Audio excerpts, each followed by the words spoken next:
जय हिंद दोस्तों, मेरा नाम तुषार है। आज हम लोग बात करने वाले हैं छत्तीसगढ़ सरकार की एक महत्वाकांक्षी योजना मिलेट मिशन के बारे में।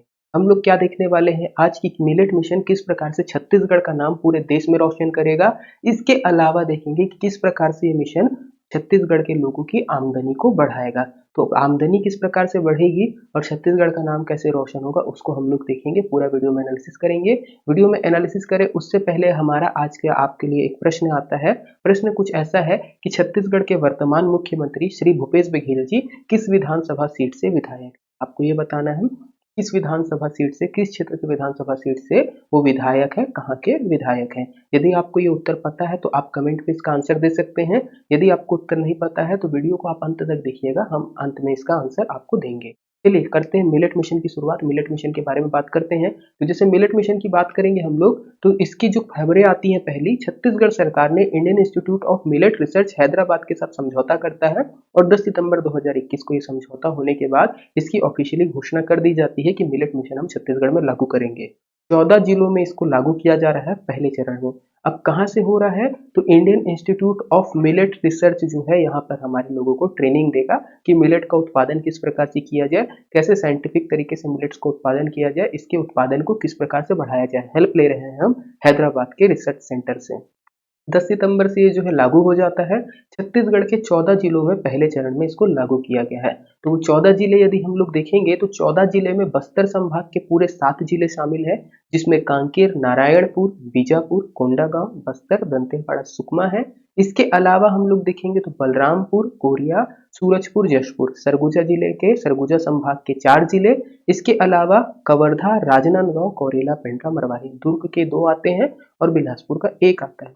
अब इन जिलों को ही क्यों चुना गया है, ये बात है, आपको नहीं तो नाम रटना पड़ेगा। तो ये जिलों को क्यों चुना गया है, किस प्रकार से इन जिलों का चयन हुआ है, क्यों ये जिले ही बेस्ट हैं अभी पहले चरण के ट्रायल के लिए, हम लोग इसको देखेंगे।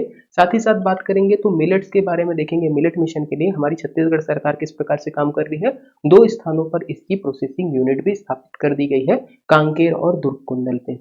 यहाँ पे कई छात्रों का या कई लोगों को लगेगा मिलेट मिशन आखिर में है क्या, मिलेट आखिर होते क्या है, इनको भी हम क्लियर कर देते हैं। तो मिलेट का शाब्दिक अर्थ यदि हम हिंदी में निकाले तो होता है बाजरा। तो मोटे अनाजों की फसल जैसे ज्वार है, बाजरा है, कोदो, कुटकी, रागी है, इसके उत्पादन को बढ़ाने के लिए छत्तीसगढ़ सरकार एक योजना लेकर आती है कि मिलेट्स का हम उत्पादन बढ़ाएंगे। अब मिलेट्स के उत्पादन को बढ़ाने की आवश्यकता क्यों हो रही है, या मिलेट्स के ही उत्पादन को बढ़ाने के लिए छत्तीसगढ़ सरकार क्यों जोर दे रही है, तो इसको समझते हैं। आज से तकरीबन 2 साल पहले चाइना में किसी ने चमगादड़ खा लिया। चमगादड़ खाया, कोरोना वायरस निकला। कोरोना वायरस पूरी दुनिया में फैला, कई लोगों की मृत्यु हुई, कई लोग जो है सीरियस बीमारी से सीरियस तरीके से जो है बीमार पड़े, कई लोगों की सेहत बहुत खराब हुई। तब से लोगों में एक चीज आने लगी कि हमको जो भी खाना है पौष्टिक खाना है। अब जब पौष्टिक खाने की बात हुई, पौष्टिक भोजन की बात हुई, तो पौष्टिक भोजन में जो बेस्ट भोजन रहता है वो रहता है मिलेट्स या मोटे अनाज। मोटे अनाज की पूरे विश्व में खास साथ साथ भारत में डिमांड बढ़ने लगी। मोटे अनाज दो, मोटे अनाज दो, मोटे अनाज दो। उत्पादन इसका उतना ज्यादा नहीं होता जितनी आज के डेट में इसकी डिमांड हो गई है। तो छत्तीसगढ़ सरकार देखता है कि हमारी भौगोलिक दृष्टि में कुछ जिले ऐसे हैं, कुछ क्षेत्र ऐसे हैं जहां पर मिलेट्स का उत्पादन हो सकता है। जनरली ज्वार हो गया, रागी हो गया, कोदो कुटकी हो गया, इनका उत्पादन हम कर सकते हैं। तो हम क्यों ना इनका उत्पादन करें और जो मांग आ रही है उनको हम सप्लाई पे डालें।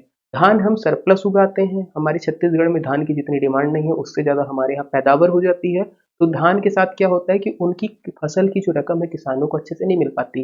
तो यदि कोई किसान धान के बदले यदि मिलेट्स का उत्पादन करता है तो सरकार उसको प्रोत्साहित करेगी, उनको इसके लिए प्रोत्साहन के रूप में राशि दी जाएगी और साथ ही साथ इसको एमएसपी पे भी खरीदा जाएगा। तो पूरी डिटेल रहेगी, अच्छे से हम लोग इसको समझेंगे। मिलेट्स उगाने में भी आसान होते हैं, तो सारी चीजें। तो पहले मिलेट्स को पकड़ते हैं, जो शाब्दिक अर्थ है। तो मिलेट की फसलें कितने प्रकार की होती हैं, हम लोग यहाँ से शुरू करते हैं। तो मिलेट्स की फसलों की किस्में बोलेंगे हम लोग, तो मुख्यतः ये जो है 8 प्रकार की फसलें हैं जिनको हम मिलेट्स बोलते हैं, जिसमें ज्वार, बाजरा, रागी, झंगोरा, बैरी, कंगनी, कुटकी, कोदो और चेना है। जिसमें छत्तीसगढ़ में कोदो, कुटकी और रागी के उत्पादन पे हम लोग अभी ध्यान दे रहे हैं। तो मिलेट्स इनको कहा जाता है। शाब्दिक अर्थ देखेंगे ट्रांसलेशन करने पे तो बाजरा आएगा। अदरवाइज ये 8 फसलें हैं।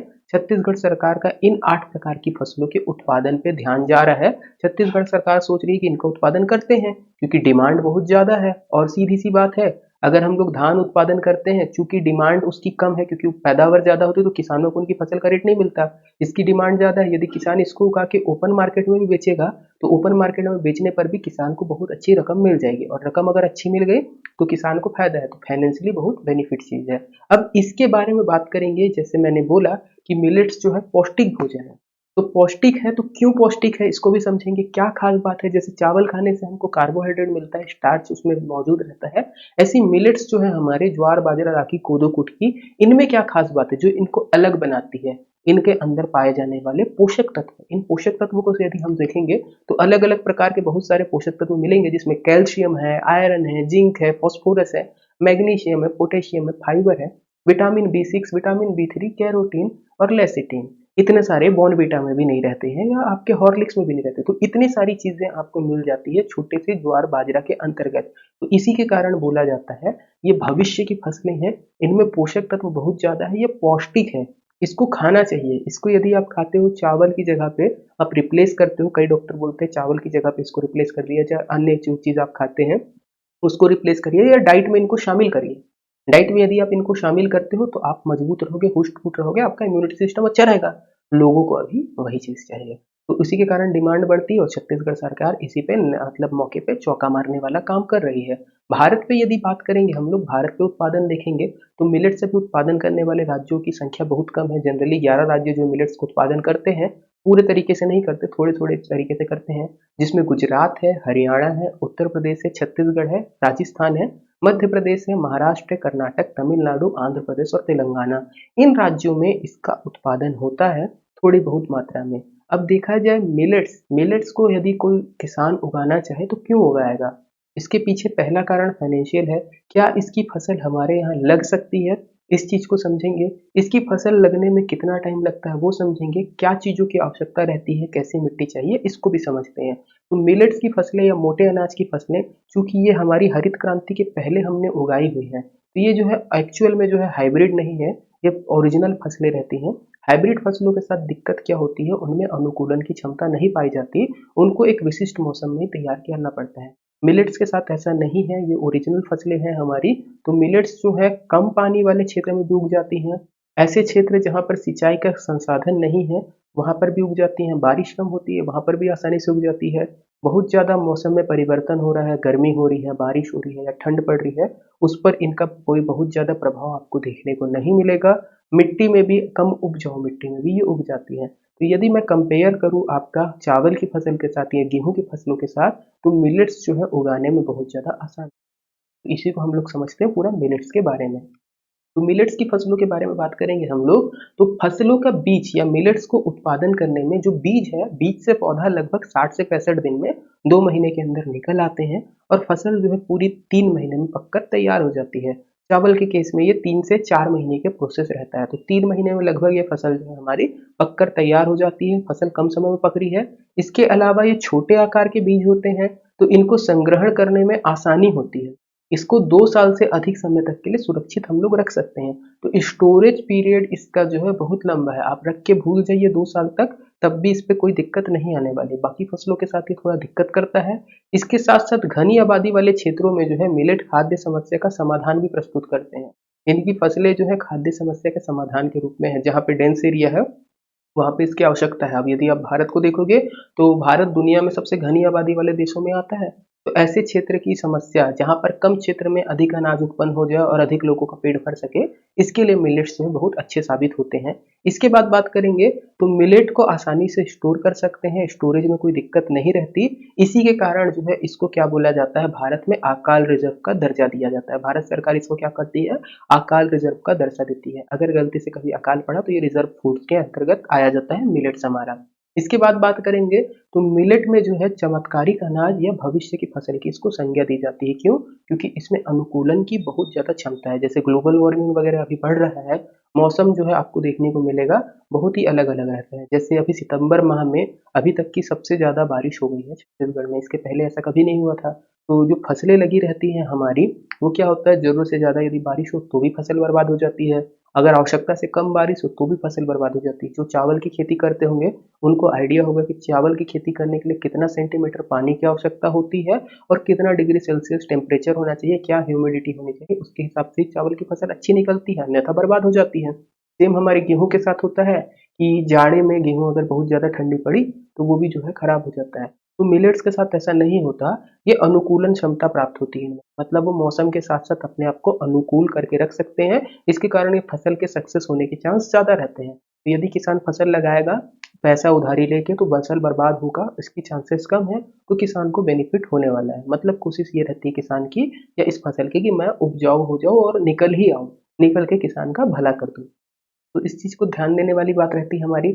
इसके अलावा मिलेट्स लोगों में डिमांड क्यों बढ़ रही है, तो डॉक्टर खादरवली, इनको भारत का मिलेट मैन भी बोलते हैं, तो ये बताते हैं कि एक्चुअल में इनकी डिमांड क्यों बढ़ रही है। तो एक्चुअल में इनकी डिमांड बढ़ रही है आजकल क्यों, क्योंकि इनमें बहुत ज्यादा पोषक तत्व पाए जाते हैं। और डॉक्टर खादरवली बताते हैं कि कई रोगों के लिए आप यदि आप मिलेट्स को अपने खाद्य में शामिल कर लो, अपने फूड में या अपने डाइट में यदि आप इनको शामिल कर लो तो आपको वो रोग से समस्या दूर हो जाएगी। ऐसे ही कुछ डॉक्टर जैसे हैं वो क्यूनोवा को बताते हैं कि यदि आप डायबिटिक पेशेंट है तो आप यदि क्यूनोवा को खाते हैं तो क्यूनोवा से भी जो है शुगर कंट्रोल करने में हेल्प होता है। इस वीडियो में हमने जो भी जानकारी ली थी वो एक न्यूज़पेपर आर्टिकल से ली थी। हमारे एक स्टूडेंट रजनी राठौर ने इसको हमको बताया था, मोटिवेट किया था कि सर आप इस टॉपिक पे वीडियो बनाइए, तो हमने वो वीडियो लेकर आया है। न्यूज़पेपर आर्टिकल आप पढ़ सकते हैं, ये न्यूज़पेपर आपको देखने को मिल जाएगा। न्यूज़पेपर कटिंग जिससे हमने निकाला है उसी का पूरा एनालिसिस किया है, उसके साथ हमने रिसर्च की है। साथ ही साथ अब बात आती है कि कोई किसान किस तरीके से या क्यों अपनी पारंपरिक फसल को छोड़कर मिलेट के उत्पादन की तरफ बढ़ेगा। ऐसा है तो सरकार ने क्या किया है, लोगों को प्रोत्साहित करने के लिए, किसानों को प्रोत्साहित करने के लिए अलग अलग योजनाएं बताई हैं, जिसमें सबसे पहला आता है कोदो कुटकी। इनको छत्तीसगढ़ सरकार एमएसपी पे खरीदेगी।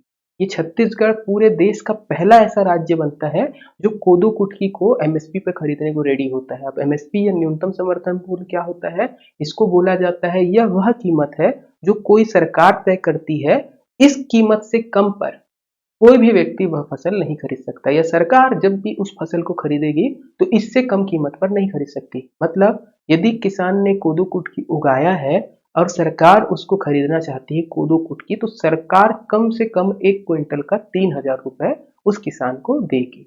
बात करते हैं दूसरी चीज की, तो सरकार क्या करती है, राजीव गांधी किसान न्याय योजना के अंतर्गत देश में सबसे ज्यादा जो आदान, जो हमारी ज्यादा आदान सहायता योजना है, के तहत क्या करती है, कोदो कुटकी और रागी यदि कोई किसान लगाता है तो उसके लिए 9,000 रुपए प्रति एकड़ उसको देती है न्याय योजना में। इसके अलावा बात करेंगे तो धान के बदले यदि आप कोदो कुटकी या रागी फसल लेते हैं तो 10,000 रुपए प्रति एकड़ देगी। तो धान के बदले यदि आप कोई भी अनाज ले लेंगे, या हमने जैसे बताया था वृक्षारोपण प्रोत्साहन योजना के समय कि धान के बदले यदि आप वृक्षारोपण भी करते तो 10,000 रुपए आपको वहां पे सरकार देगी ही देगी। इसके अलावा याद रखना है यदि आप कोदो कुटकी या रागी की फसल लगाते हैं तो न्याय योजना के तहत 9,000 रुपए भी आपको मिलेगा। तो ये 9,000, 10,000 और 3,000, ये तीन चीजें हैं जो परीक्षा के लिए इंपॉर्टेंट हो जाती है। आगे हम लोग बात करते हैं, आज का हमने जो प्रश्न पूछा था कि भूपेश बघेल जी या हमारे मुख्यमंत्री कौन से विधानसभा क्षेत्र से विधायक हैं, तो इसका सही उत्तर होगा पाटन। तो उम्मीद है आपको वीडियो पसंद आया होगा। अगर आप चैनल पर नए हैं तो चैनल को सब्सक्राइब जरूर कीजिएगा। वीडियो यदि आपको पसंद आई होगी तो वीडियो को लाइक करिएगा, अधिक से अधिक तक लोगों तक शेयर करिएगा। धन्यवाद, जय हिंद।